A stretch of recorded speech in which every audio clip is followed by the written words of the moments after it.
Abby Jones, All City Network, here with Nick Castellanos. Nick, great to see you again. Good to see you. Good to see you. So you come from playing from gritty teams, but Yeah. Philly is unreal. Talk about Red October. What is it like to play for the Philadelphia Phillies? Definitely intense. I feel like everything kind of shuts down in Philly for that month and all eyes on us. It's just a pretty surreal experience, and you kind of realize that that's what the whole season's for, to be able to get back there. How much fun are you having with guys like Bryce Harper, Kyle Schwarber, the season that he's having, Yeah. Trey Turner, all those guys? Well, no doubt we have a really special group. I think we have like 6 or 7 guys with over 10 years of experience. So to be able to play with so many individuals that, have honed their craft and are this successful at it, it's pretty special. You guys are notorious for, being in October baseball. What about this group is different from years prior? Not too much, It's pretty much the same core of guys. Obviously, we've added pieces like Luzardo over the offseason, now with the trades of Duran adding Bader, but the heart of this team is pretty much the same.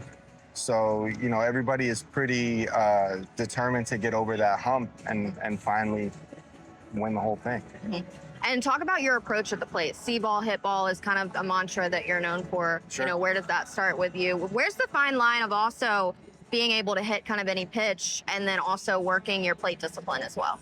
Well, I think I'm never somebody that goes up there and says this is the one pitch that I'm looking for, or this is the one spot I'm looking for, right? I feel like my hitting approach is more raw than that. But then whenever I need to just dial it back, it's still see ball, hit ball, but it's take less. You know what I mean? Just really be able to settle down and take what the game gives me instead of,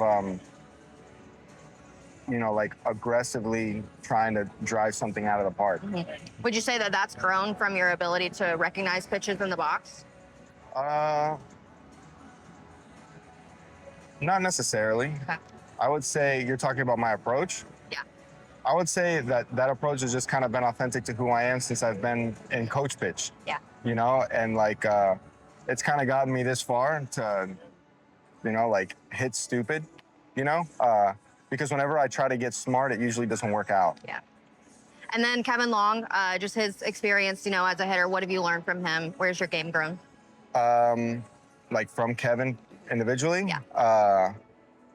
He's been a constant here in Philly, and I have a lot of respect for him just because of how long that he's been able to be in the game. I think he's top 3 winningest hitting coaches of all time. So, hats off to that. And it's also just impressive the countless names that he's been able to help and hit within the cage, and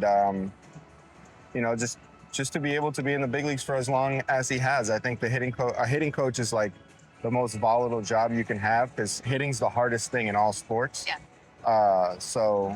Just cheers to him. And I think it's also credit to he's willing to work and do anything for anybody. You're a fun player to watch. You're a clutch player. Those big moments you're kind of known for. Where do you get your swagger on the field, and how much confidence do you play with? Where does my swag? I don't know where my swagger comes Maybe from. your son?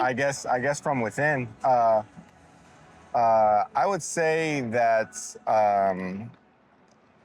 my professionalism comes from my son, only because I know he's watching, so I want to be a good example for him as he gets older.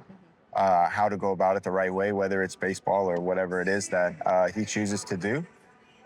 And confidence, it'd be easy to say on camera, I'm just the most confident guy all the time. But, baseball ebbs and flows. There's times where I'm the most confident guy in the clubhouse, and there's times where, I'm looking for my rhythm a little bit.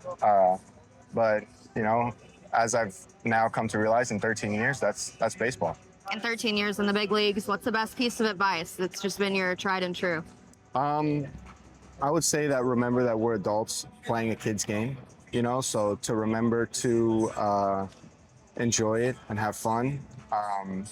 And then when you do go through hard times, I've always find peace in losing myself and having fun with my teammates and realizing that, you're not in this alone. And lastly, you guys are gonna, well, Philadelphia's going to host the AllStar game in 2026. I mean, what are baseball fans going to be in for in that Midsummer Classic? Well, I'm curious to see how exactly it plays out because I don't know how many of the. It's not a Phillies game, Right. You know what I mean? So I don't know. I don't think it's going to be like Red October. Oh, yeah. So you think maybe that the Phillies are like so loyal that maybe it's going to be a different environment? No, I'm saying I don't know the ratio in an All-Star Yeah. game. Like when you guys had the All-Star game here, like how many are Rangers fans? How many are baseball fans? Yeah. You know, but they're going to be able to play. They're going to be able to come watch baseball at a beautiful park. I know it's going to be packed for sure, and I know that John Middleton is not going to spare any expense and want to give everybody like the best show possible. So I'm sure it's going to be a great weekend.